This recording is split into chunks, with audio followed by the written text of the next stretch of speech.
अस्सलामुअलैकुम। आज का जो टॉपिक है वो है heart valve and heart sound. आज का लेक्चर जो है वो बेसिकली 23 चैप्टर पे जो है डिपेंडेंट है, मतलब चैप्टर 23 आज डिस्कस करेंगे। जिसका टॉपिक मैंने बताया कि हार्ट वाल्व और हार्ट साउंड्स हैं। सबसे पहले तो हम हार्ट वाल्व की जो है वो रिव्यू कर लेते हैं, फिर हम चलते हैं अपने टॉपिक की जाने। चलें जी, सबसे पहले तो ये हमारे पास आ गया हार्ट। हार्ट के अंदर यहाँ पे आपको नज़र आ रहा होगा ये वाला पोर्शन जो है जहाँ पर आप कर्सर नज़र आ रहा है, this is the tricuspid valve. Mean it have 3 cusps, इसलिए हम इसको कहते हैं ट्राइकस्पिड। जबकि ये है between the right atrium and right ventricle. ठीक है, ये आपको यहाँ पे नज़र आ रहा है। सेकेंडली हम मूव करें तो यहाँ पे देखें आप, ये आपका between the left atrium and left ventricle जो है वाल्व है वो है bicuspid. Mean it has 2 cusp, इसको मिट्रल वाल्व भी कहते हैं। ठीक है। और दो हमारे पास सेमिलुनर वाल्व होते हैं जो कि पल्मोनरी आर्टरी के, यह पल्मोनरी आर्टरी है, पल्मोनरी वाल्व। और यहाँ पे aortic valve between the left ventricle and aorta, ये हमारा एओर्टिक वाल्व होता है। ये हमारे पास आ गए वाल्व डिफरेंट हमारे पास मौजूद होते हैं। अब चलते हैं हार्ट साउंड्स कैसे प्रोड्यूस होती हैं। चलें जी, हार्ट साउंड है बेसिकली प्रोड्यूस होते हैं closing of the valve, produce करते हैं ऑडिबल साउंड।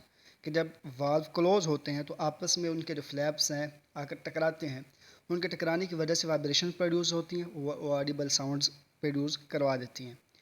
जबकि नॉर्मल फिजियोलॉजिकल कंडीशन के अंदर ऑडिबल साउंड्स है नहीं प्रोड्यूस होती जब वाल्व ओपन हो।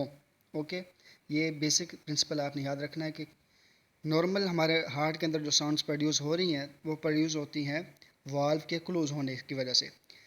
नॉर्मली कोई साउंड प्रोड्यूस नहीं होती जब वाल्व ओपन होते हैं, ये बात आपने याद रखनी है।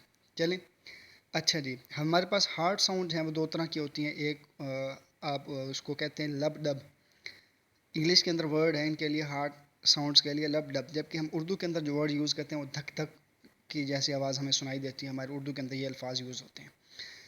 लब जो है बेसिकली ये S1 है, फर्स्ट हार्ड साउंड है। डब जो है वो सेकंड हार्ड साउंड है, जिसको हम आगे जाके फर्दर देखते हैं कैसे प्रोड्यूस होते हैं। अब हार्ड साउंड जो है वो सुनी किसके ज़रिए जाती हैं, स्टेथोस्कोप के ज़रिए। और स्टेथोस्कोप के ज़रिए साउंड्स को सुनने को हम कहते हैं आस्कल्टेशन। जब आप स्टेथोस्कोप के ज़रिए आस्कल्टेट करते हैं तो आपको सुनाई देते लब डब, या फिर उर्दू के अंदर हम कहेंगे धक धक। ठीक है। अब लब जो है बेसिकली ये फर्स्ट हार्ट साउंड है, उसे S1 भी कहते हैं। ये क्यों प्रोड्यूस होती है, कब प्रोड्यूस होती है? Closure of the atrioventricular valve which are mitral and tricuspid. Mitral valve जो है प्रेजेंट था between left atrium and left ventricle, जबकि ट्राइकस्पिड प्रेजेंट था between right atrium and ventricle. Okay, और ये कब होती है? Beginning of the systole. Systole means contraction of the ventricle. Okay, and dub second heart sound है, S2 भी कहते हैं। ये कब प्रोड्यूस होती है? जब क्लोज होते हैं aortic and pulmonary valves at the end of the systole, at the end of the systole. और जो आपका pumping cycle of the heart है वो स्टार्ट होता है जब एट्रोवेंट्रिकुलर वाल्व जो है क्लोज होते हैं और वेंट्रिकुलर सिस्टोल जो है स्टार्ट होती है। उसी दौरान जो है आपका फर्स्ट हार्ट साउंड प्रोड्यूस हो जाती है। चलें जी, फर्स्ट हार्ट साउंड हमने कहा लब जो है, लब जो है प्रोड्यूस होती है जब एवी वाल्व जो है वो आपके क्लोज होते हैं। अब हम देखते हैं कि एवी वाल्व कैसे क्लोज होता है।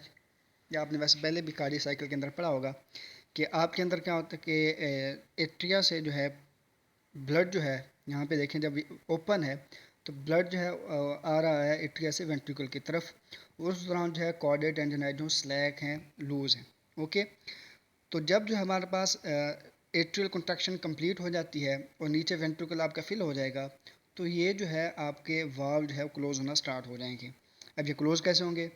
इसका एक मैकेनिज़्म ये है कि जब ब्लड जो है वेंट्रिकल के अंदर है वो पुश करेगा फ्लैप्स को तो ये बंद होना स्टार्ट हो जाएगा। जब ये फ्लैप को पुश करेगा तो फ्लैप जो है, ये जो आपका वाल्व है थोड़ा सा बल्ज आउट होएगा टुवर्ड्स द एट्रिया, और कॉर्डेट टेंडनाइट जो है दोबारा इसको अंदर जाने से, बल्ज आउट होने से बचाएंगे। ये टार्ट हो जाएंगे, यानी कि इनके अंदर टेंशन प्रोड्यूस हो जाएगी। अब इस सारे प्रोसेस के दरमियान जो है आपके पास एक तो वाल्व जो है प्रोलैप्स कर गया, बल्ज आउट हो गया एट्रिया के अंदर, यहाँ पे आपको जैसे क्लोजिंग के दरम्यान नज़र आ रहा है, ये एट्रिया की तरफ चला गया। सेकेंडली जो है आपके पास कॉर्डेट एंटेनाई जो है वो टॉट हो गए हैं। इन दोनों की वजह से जो है यहाँ पे वाइब्रेशन प्रोड्यूस होती हैं इनके दरमियान, और सेकेंडली इर्द गिर्द जो हार्ट वाल्व्स हैं और ब्लड वेसल्स हैं उनके दरमियान जो है वाइब्रेशन प्रोड्यूस होंगी, जो कि ऑडिबल होंगी और हार्ट साउंड आपका प्रोड्यूस होगी। ओके, यही आपको नीचे यहाँ पे लिखा हुआ नज़र आ रहा है कि sound is caused by vibrations of valves at closure along with vibration of the adjacent valves of the heart and major vessels। ये सारा मैकेनिज्म होता है फर्स्ट हार्ट साउंड के प्रोडक्शन का।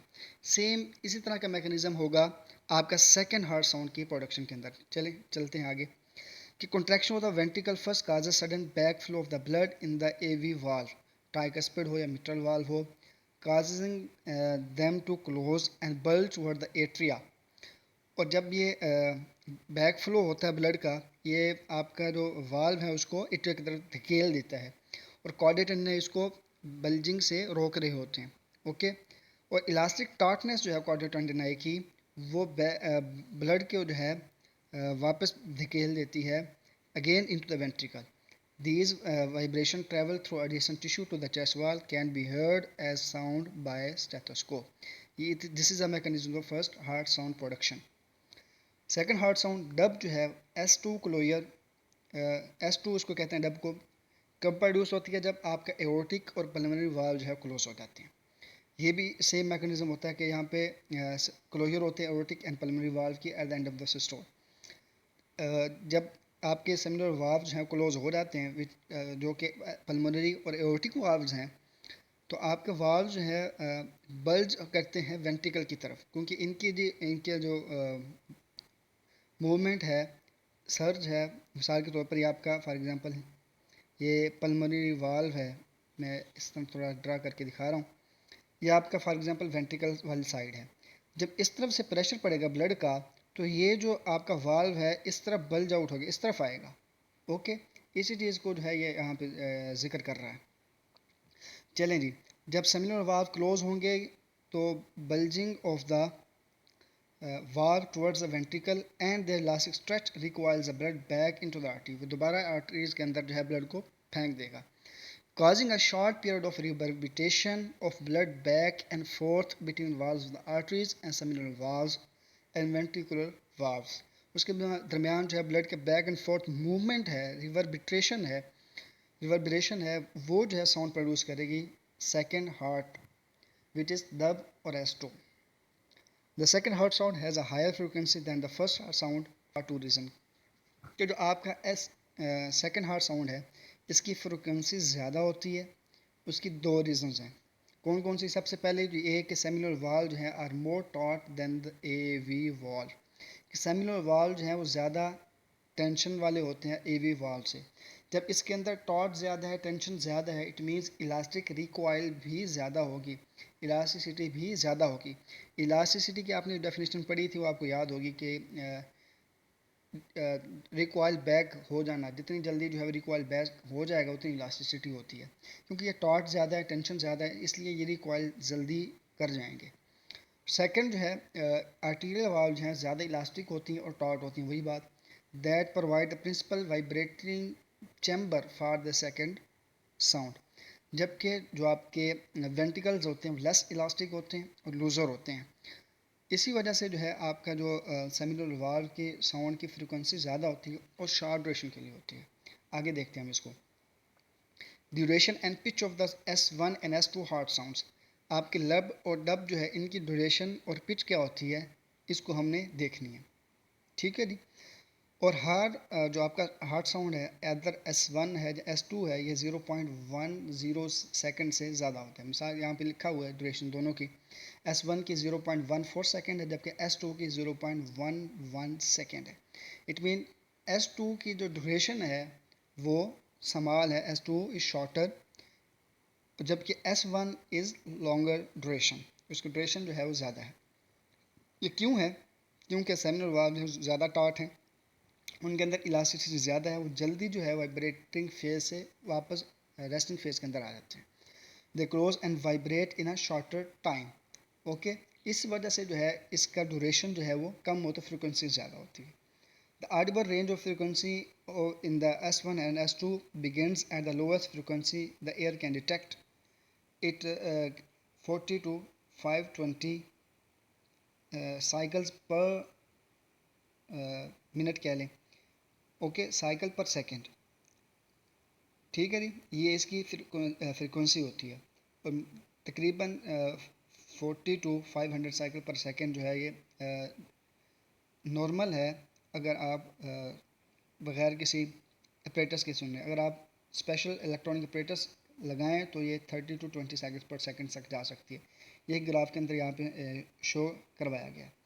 सबसे लोवेस्ट फ्रिक्वेंसी यहाँ पे देखें आप 8 तक जो है यहाँ पे नज़र आ रही है. ये इनऑडिबल है. वहाँ पे थ्रेशोल्ड जो है बिजली का दिखाया गया.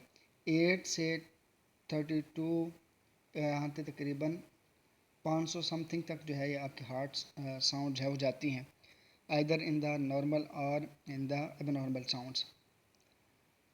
जो आपके पास एक तो आपने पढ़ी S1, एक पढ़ी आपने S2, S3 भी होती है, S4 भी होती है. जो थर्ड हार्ट साउंड है S3, ये होती है डायस्टोल के दौरान. यहाँ पे आपको दिखाया जा रहा है, यहाँ पे S2 ख़त्म हो रही है, उसके बाद जो है डायस्टोल के 1/3 पीरियड गुजरने के बाद जो है ये S3 आती है. उसको देखते हैं कैसे होती है. S3 जो है weak rumbling third heart sound है, जो कि middle third of the diastole के दौरान आती है. आप जो है फॉर एग्जांपल मैं आपको ड्रा करके समझाता हूँ. फॉर एग्जांपल ये आपका जो डायस्टोल का पीरियड है, अगर आप इसको 3 पार्ट्स के अंदर डिवाइड कर रहे हैं तो 1/3 पार्ट गुजरने के बाद इस पीरियड के दौरान जो है आपको थर्ड हार्ट साउंड जो है सुनाई देती है. ओके, अच्छा जी. तो इस S3 साउंड को वेंट्रिकुलर गैलप भी कहते हैं, जो कि आफ्टर द S3 साउंड के बाद जो है सुनाई देती है डायस्टोलिक फेज़ के अंदर, जब मिट्रल वाल्व जो है ओपन होते हैं, passive filling of the left ventricle को अलाउ करते हैं. जब ब्लड जो है एट्रिया से वेंट्रिकल के दौरान आता है तो उनकी स्प्लैशिंग की वजह से जो है S3 साउंड प्रोड्यूस होती है. और S3 साउंड प्रोड्यूस होती है by the large amount of blood striking a very compliant left ventricle. The frequency of S3 is so low that the ear cannot hear but can be recorded in the phenocardiogram. The S3 may be present in children, adolescents and young adults normally. S3 जो है normal physiological भी होती है और ये children के अंदर होती है, यानी कि 40 के एज के अराउंड अबाउट जो है नॉर्मल होती है. उसके बाद जो है ये अब नॉर्मल हो जाती है और इंडिकेट करती है कि सिस्टोलिक हार्ट फेलियर हो गया है. S3 कब प्रोड्यूस हो रही है, दोबारा देखें, जब आपका मिट्रल वाल ओपन हुआ और ब्लड जो है एट्रिया से वेंट्रिकल की तरफ आया. ओके, यहाँ तक बात समझ आ गई. अब यहाँ तक जो हमने पढ़ा एक एक करके हम रिवाइज करते हैं. सबसे पहले हमने पढ़ी S1 का बाई एविन क्लोजर के वक्त. फिर हमने पढ़ी S2 का बाई जब आपके सेमी ल्यूनर वाल्व जो है वो क्लोज हुए. S3 कब आई, जब आपका मिट्रल वाल्व जो है मिट्रल वाल्व ये ओपन हुआ. ये दोनों क्लोजर के वक्त थे, ये ओपनिंग के वक्त हो रही है. यहाँ तक बात समझ आ गई. अब नेक्स्ट हम चलते हैं एट्रियल थर्ड पढ़ ली. फोर्थ हार्ट साउंड के अंदर फोर्थ हार्ट साउंड है तब प्रोड्यूस होती है जब एट्रियल कंट्रक्शन होती है, यानी कि एट्रियल कंट्रक्शन की वजह से ये है साउंड प्रोड्यूस होती है. ये भी डायस्टोलिक है, डायस्टोल के अंदर ही सुनाई देती है. ओके जी. और ये भी S3 की तरह फिनोकार्डियोग्राम में ही रिकॉर्ड होती है, लेकिन ये स्टेथोस्कोप से सुनाई नहीं दे सकती, इसलिए हम फिनोकार्डियोग्राम से जो है सुनाई देती है. अच्छा जी, कब होती है, जब एट्रिया कॉन्ट्रैक्ट करता है तो ब्लड जो है रश करता है इनटू द वेंट्रिकल. वो वेंट्रिकल जो है वो वाइब्रेशन प्रोड्यूस करता है और फोर्थ हार्ट साउंड जो है वो प्रोड्यूस होती है. ओके, ये ज़्यादा बेहतर सुनाई दे सकती है ओल्डर पेशेंट के अंदर जिनके अंदर लेफ्ट वेंट्रिकल हाइपरट्रॉफी होती है, क्योंकि आपने बात चीज़ नोट की होगी, अगर आप एक चीज़ को गिराते हैं कुशन के ऊपर तो उसकी साउंड प्रोड्यूस नहीं होती. अगर इसी चीज़ को आप गिरा दें किसी सख्त चीज़ के अंदर, मोटी चीज़ के ऊपर, मिसाल के तौर पर कोई लकड़ी वगैरह है उसके ऊपर गिर जाती है कोई चीज़ तो साउंड प्रोड्यूस होती है. सेम इसी तरीके से ब्लड जो है हाइपरट्रॉफ्ड वेंट्रिकल के ऊपर आके स्ट्राइक करेगा तो आपके पास फोर्थ हार्ट साउंड जो है प्रोड्यूस होगी. अब ये 4 हार्ट साउंड्स हैं जो अब हमने अभी तक पढ़ी हैं. ये सबसे पहले S1 थी, फिर S2, फिर S3, S4. इसमें एक चीज़ आप नोट कीजिए, S1 और S2 क्लोजर की वजह से हुई, S3 और S4 ओपनिंग के दौरान जो है प्रोड्यूस हुई। ये आपने फ़र्क याद रखना है। ओके जी। अब इन जो हार्ड साउंड्स हमने पढ़ी हैं, इसको हमने सुनना कब है, आस्कल्टेट कब करना है, यानी कि आपने स्टेथोस्कोप कहाँ कहाँ लगा के इनको सुन सकते हैं। 4 चेस्ट एरियाज़ हैं जिनके ऊपर आप हार्ड साउंड को है सुन सकते हैं। एक आपका आ गया ये वाला एरिया, वैसे आपको समझाता हूँ कि कैसे आपने लोकेट करना है। एक मिनट मैं ये ओपन कर लूँ। अच्छा जी, सबसे पहले यहाँ पर आपको जो है जुगलर नॉच नज़र आ रही है, ये वाला पोर्शन।